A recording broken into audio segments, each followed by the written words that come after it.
bamubare rupfu ya rupfu uramuzi kandi cyane ndakunda kubona rero ariko arakritika abandi bastari bisigura yuko nawe nejo wozibona yagukrititse ko akagupirata wowe ubifata gute ibintu nk'abiki icambere ryo mujama reka ndamubwire big up sana kuko nawe yarinjiye muri filme arakora muri ka filme arakoze Bisangamani aje muri Bisangamani yarimo Cheval ndamuzi cyane muri Bisangamani yakenye neza gose yarumuki abantu basanzwe badukurikirana nibaza ko babizi nko kuri Era 247 TV filme yakunzwe cyane gusumba izindi ni Fabere yayanditse ni na Fabere yayikinyaho acagira ko agira ica bivuze ko kubera ariwe mu rugo. Of course Fabere azwi nk'umustar kubera Joella Fwapase narapostinze agafoto turi mu kiganiro ndanumva umuntu ambwiye ngo uwo muhungu ngakinye muri filime iraryoha cyane ngo usanga itesa aho nta filime nimwe ndamubonamo ngo ntikundwe uba wiyumva gute iyo wumvise amajambo nk'ayo icambere bavuga ngo imvugo ngo mbabarira amatwi urumvaga muta uyu muzaza Cheval abamukunda baramukunda mbere wanashaka kugitira cy'abantu benshi bamukunda uko abarundi barakunda umuntu abavugira ukuri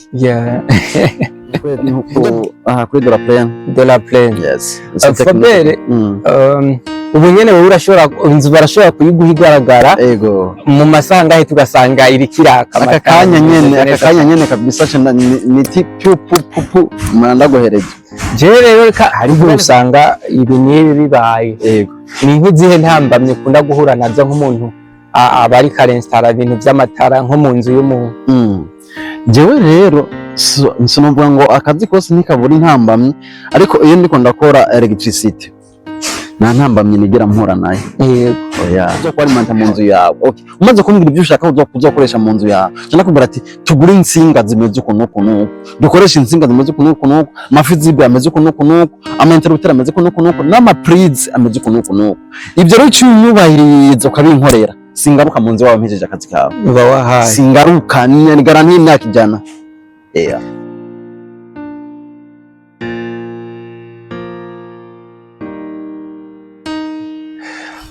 bakunzi ba Era 247 TV muraho murakomeye bivaye n'umunsi aherereye kuri mikro nk'ibisanzwe ni Jackson aka Marcel Joja Free Spirit ni jewe nyene ndi na behind the camera right now uno munsi twicaranye n'umuntu witeka kandi cyane umujamamani abakobwa bo barahoneye kubera bamuravye barahabuka natwibwire nta mpamvu zo kumudondora ari umuntu w'umugabo yes bakunzi ba Era 247 TV ni Fabere Burundi cyangwa ikiranga kiri umwero no munsi uranaze ko nanje nabaye umutumire kabisa nazo yuko ibintu bimeze neza cyane kabisa yes karibu cyane kuri Era 247 TV merci beaucoup Fabere ni Fabere tuzi umutuntu tugiye dutandukanye ashobora kutwibwirira kugira tunatumenye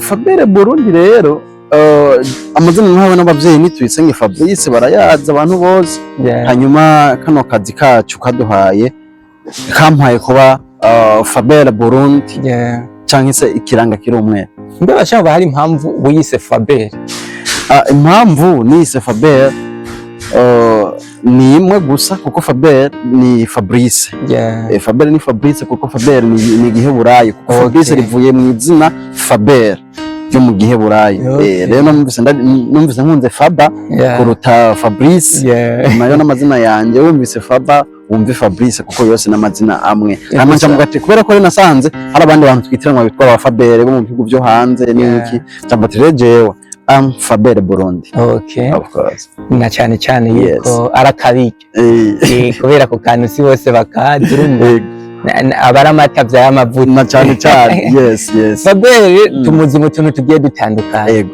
mugabo atwivugiye bica biba byiza kurusha Fabere ashoboye iki Fabere rero muta ashoboye ibintu bitari bike Fabere no cyambere imbere ya byose jewe ndi umu electricien niza amatara niza industriel abantu mushaka kubaka amazu ama etage iki ndakwestarira inzu neza mu kinyabufura Fabere ni mu journalist Fabere ni mu journalist Fabere ni mu videographer ni mu photographer mu designer, gende mu designer nda designinga neza utuntu kabisa ugasanga ndaguha design yose ukuyimbwiye wowe uko ushaka design yawe kwizisa niko ndayikora. I'm Faber designer. Basi nuko Faber electrician. Yes. Yeah.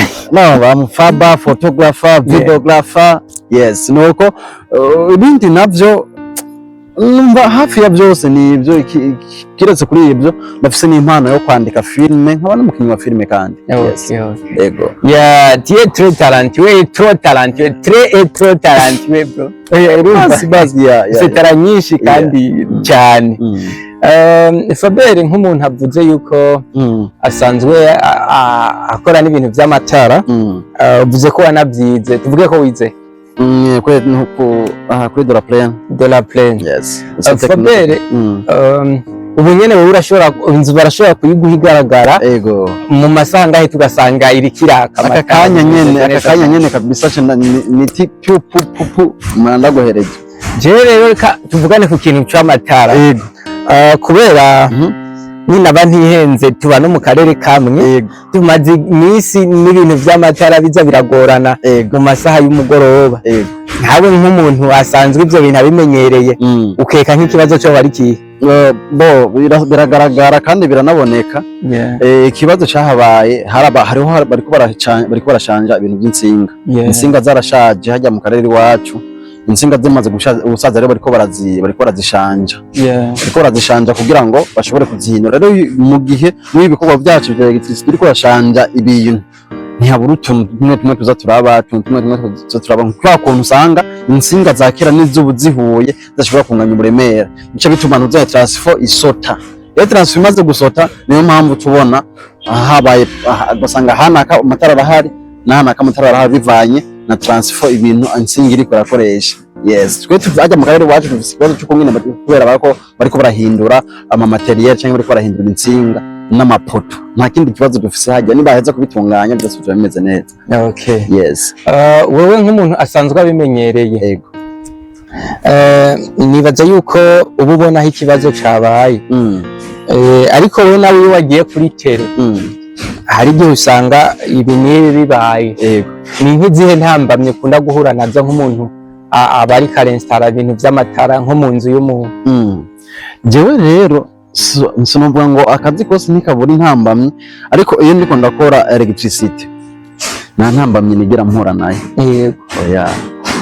Gusa intambamye mpura nayo ni yuko numvisha umubosi ibintu nshaka gukoresha.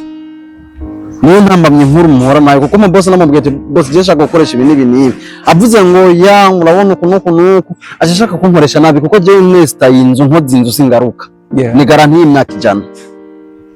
Sinshaka ngo numva ngo insinga ngo zahiye Feba ngo numva nta by'insinga zahiye. Genda kubati insinga izi nizi wowe ushaka kwestara iki, nshaka kwestara ibi, ushaka kuzokoresha ushaka kuzo kwarimanta ibiki mu nzu yawe, ufise amafrigo, ufise ama ventilateur, ufise iki ushaka kuzokwarimanta mu nzu yawe. Okay, umaze kumbwira ibyo ushaka kuzokoresha mu nzu yawe, cyane kubara ati tugure insinga zimeze ukuntu dukoresha insinga zimeze ukuntu, amafizibe ameze ukuntu, ama interrupteur ameze ukuntu, n'ama prize ameze ukuntu.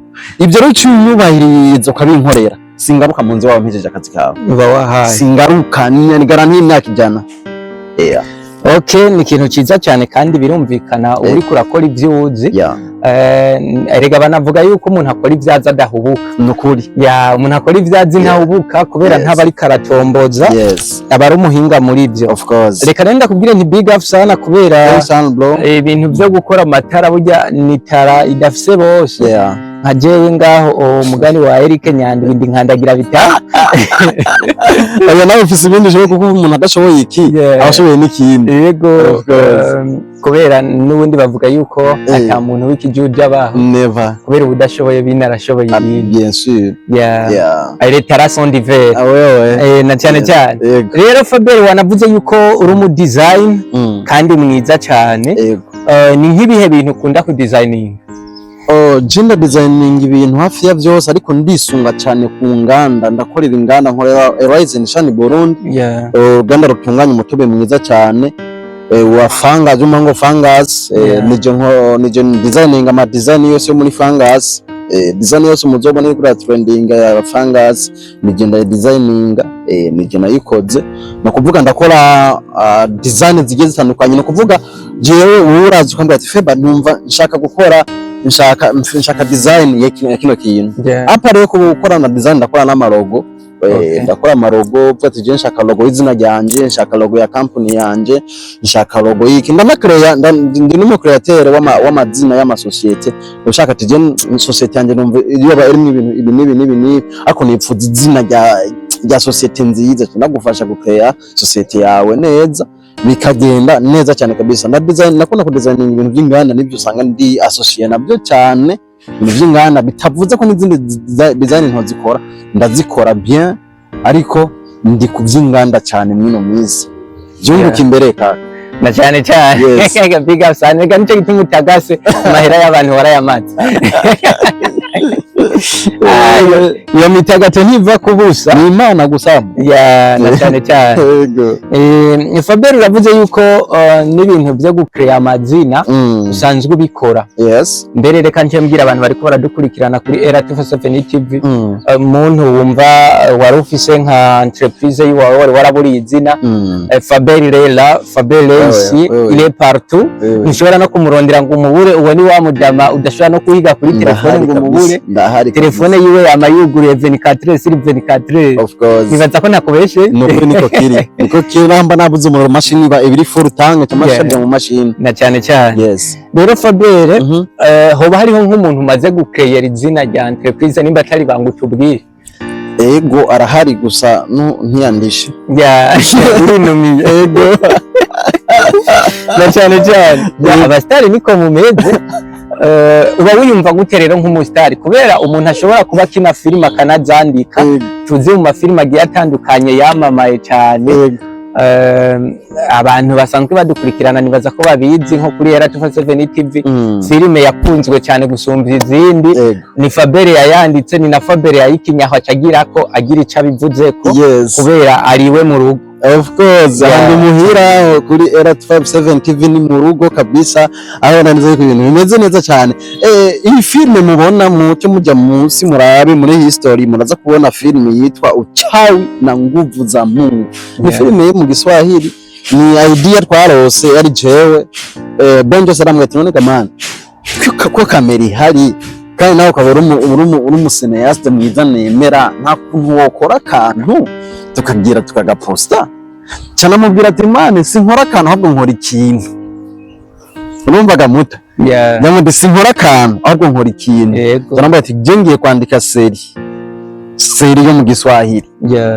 nzoyikora mu Kiswahili byo bishobora ati yes of course wenyine twa dusanzwe twemeranya ngira ndandika turabikora kabisa turabikoze neza nkuko mubibona ngaha kuri Era 247 TV film yaraduze ubona ko yaraduze igera mu masankerke mire y'ama views kandi na commentaire nyinshi ubona neza ko hari imitima myinshi y'abantu bagiye twubaka kabisa ibintu bimeze neza cyane ni ibintu byiza cyane wiyumva gute rero nk'umuntu yanditse filime igakundwa hakujya kuri Era 247 TV icyambere ni indoto zanje ni indoto zanje kubera ko namwe mfise indoto z'uko nokora ikintu kigashika kure kabisa kubera ko ibintu byose iyo ushaka gushika kure urabitegekanya kandi ukabishira mu mutwe yuko bikunda yuko bishoboka kuko mu frere ahantu masanze bipfira ni kumva kudashoboye umaze kumva ko ushoboye ibisigaye byose babirizi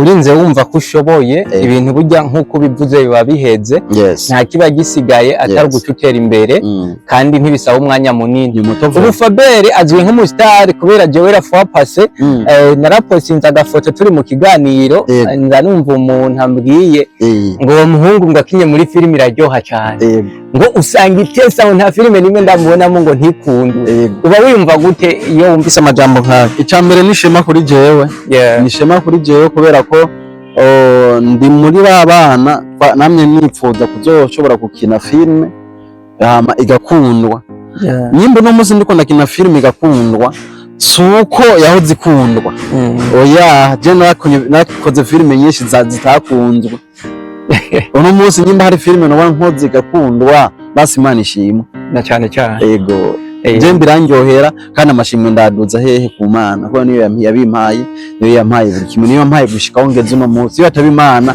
uno munsi nawe Jackson ntitwa twaranamenyanye rero niyo mpamvu mbonye umuntu ambwira tukina neza cyangwa ati Mana warubizi nibi byose na cyane cyane ni iteka ridasanzwe kubera urumva wabihawe no kuba utacitse n'intege. Akenshi abantu barakunda kuba bakora ibintu yabona mengo ntibiriko biragenda nk'uko abyipfuza agaca acika intege ugasanga ivyo bintu aciye abivamo none we warabandaniye. Of course ubu rero umusitari kandi aho nyene nca ndahakubariza ikibazo nk'umusitari kubera abasitari bose ni bamwe je ndakubaza ikibazo en general nk'umusitari ndakunda kubona Cheval uramuzi? Cheval ijyamuga rupfu uramuzi kandi cyane ndakunda kubona rero ariko arakritika abandi basitari bisigura yuko nawe nejo woza ubona yagukrititseko akagupirata wowe ubu bifata gute ibintu nka biki? icya mbere ryo mujama reka ndamubwire big up sana kuko nawe yarinjiye muri filme arakora muri ka filme yakoze arakoze Bisangamani ajya muri Bisangamani yarimwo Cheval ndamuzi cyane muri Bisangamani yakinye neza gose yari umukinyi mwiza rero nk'umu content creator ntushobora kwicara uko nyene atakintu uri kurakora for example Joaquin Smith Joaquin Smith n'umuntu usanga yakinye filme ajya mu by'indirimbo ajya muri comedy urabona ntigera kubyo akora nshobora kuri ibyo akora ejo hahise naho yasinye amasezerano muri Buja Night Comedy na Mahinduka kabisa yumva yuko imeze neza cyane rero rupfu ari we Cheval kabisa abikora neza ariko rero mwana hari ukuntu twebwe abarundi twakuze wasanga umurundi hari bavuga ngo imvugo ngo mbabarira amatwi urumvaga muto uyu muzaza Cheval abamukunda baramukunda mbere banashaka igitigiri cy'abantu benshi bamukunda kuko abarundi barakunda umuntu abavugira ukuri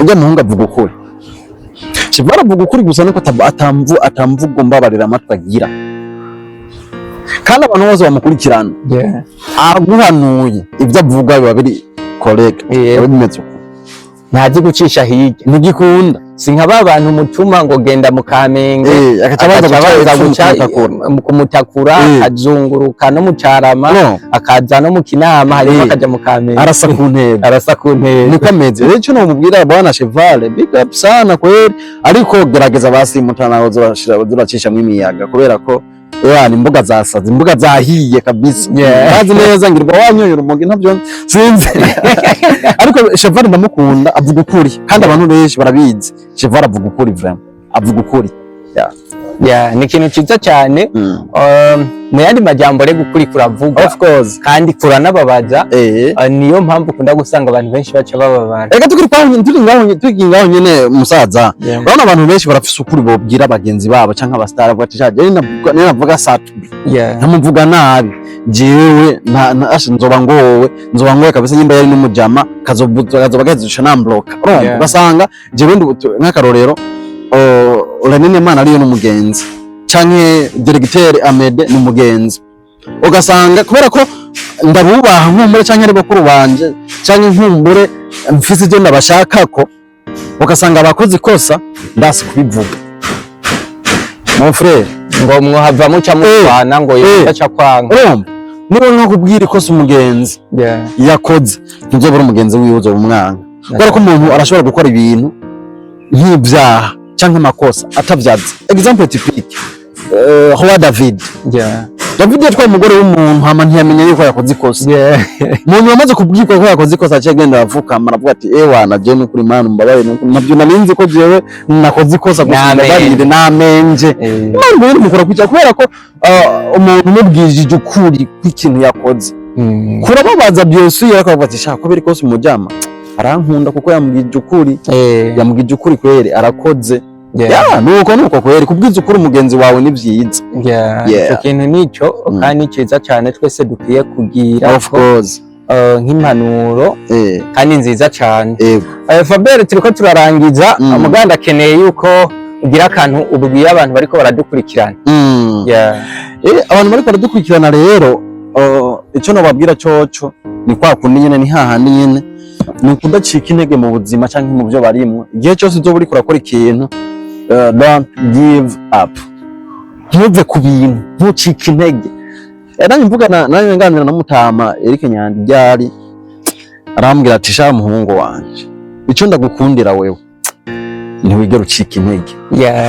Iyo comment waranayipostinze narayibonye ko urazi ndi mu bantu bagukurikirana cyane. Of course. Ambe tuwe ntiwigera ucika intege. Rero ni abantu ntibagerageze babeho ubuzima bwo nubwo byokwanka kuko nubwo byokwanka gute trying again, trying mpaka bigize gute bikunze. Numvaga mon frère mpaka bikunze trying, bandanya ukora. Umusaza Mandela niwe yavuze ati, Nelson Mandela Afrika y'Epfo yavuze ati nyimba ubonye uno munsi vyazi try again. Nyimba ubonye nejo kandi vyazi ongera ugerageze kuko burya do pisi ugerageza, do pisi ugenda ubona hano aho waferingiye, do pisi ubona nico wakora kugira ngo ukuremwo esheke. So rero ikintu gihari mu kurangiza ntabarambiye, icyo no basaba nuko cyangwa icyo no mabwira nuko mu inosi wowe ubonye ubuzima bukwankiye, ubw'abandi burabandanya, ubonye ibintu byose byanse iby'abandi bibandanya bikora. Rero ikintu gihari, sindi umuhinga wa cyane mu bintu byinshi, ariko icyo no babwira cyo bakunzi ba Era 257 TV, mukunda Imana, n'abakunda Imana. Imana niyo soko ry'ubwenge.